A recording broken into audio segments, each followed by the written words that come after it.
অনেক বছর আগের কথা। একটি গ্রামে বসবাস করত একজন বৃদ্ধা তার নাতনিকে নিয়ে। তারা দুজনে শুকনা মিষ্টি তৈরি করে গ্রামের বাজারে বিক্রি করে কোনো রকমে তাদের পেট চালাতো।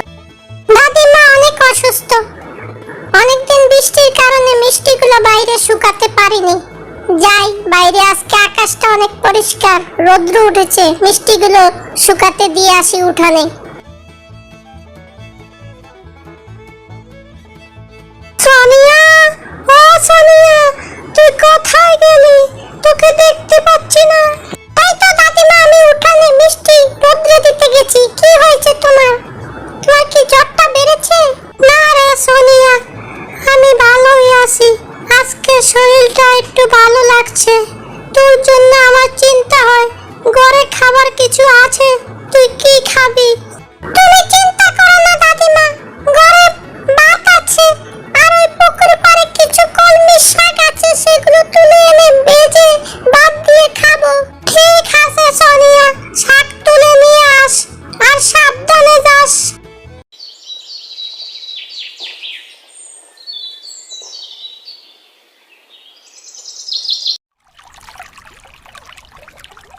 বাহ, অনেক কলমি শাক, আগাগুলো খুব সবুজ।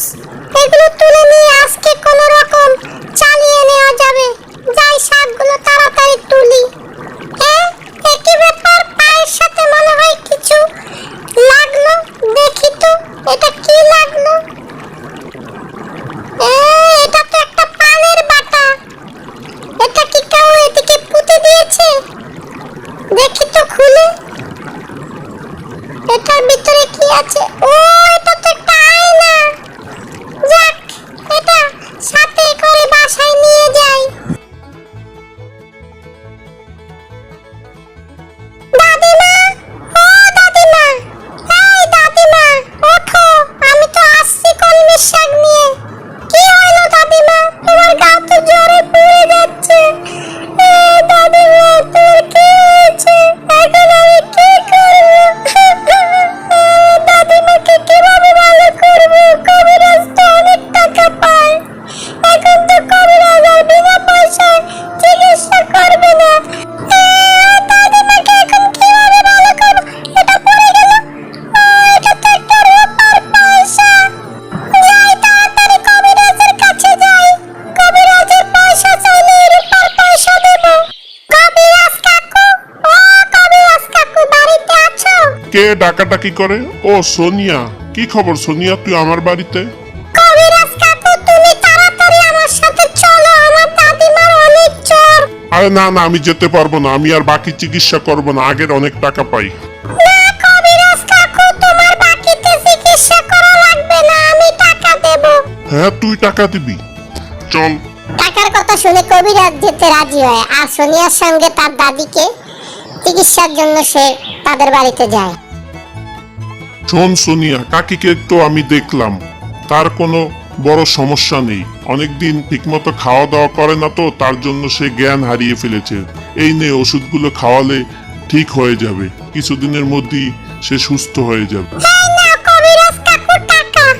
এ কি সোনিয়া, এটা তো রূপার টাকা, তুই এটা কোথায় পেলি? তুমি টাকা চেয়েছো, টাকা দিলাম। এখন এই টাকা আমি পুরোটা নেব? হ্যাঁ, তুমি পুরোটাই নাও। কি ব্যাপার সোনিয়া, এই রূপার টাকা কোথায় পেলো? ও তো চুরিদারি করার মেয়ে না।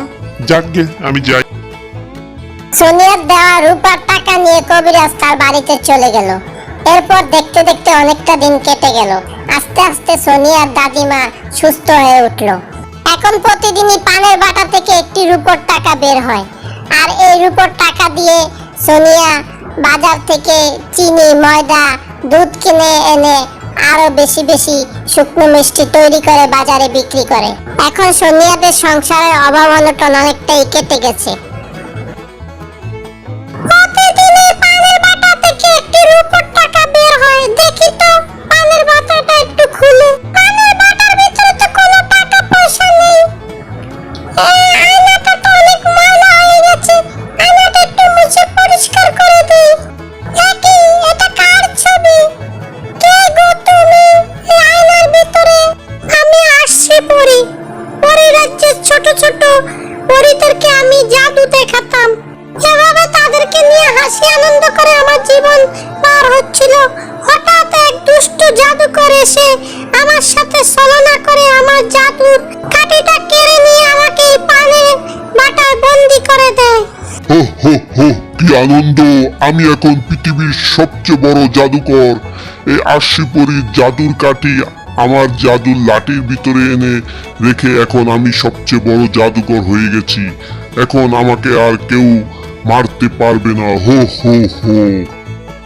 কিন্তু পানের বাটায় যে প্রতিদিন একটি করে রূপার টাকা পেতাম সেটা, হ্যাঁ আমি তোমাদেরকে প্রতিদিন একটি করে রূপার টাকা দিতাম।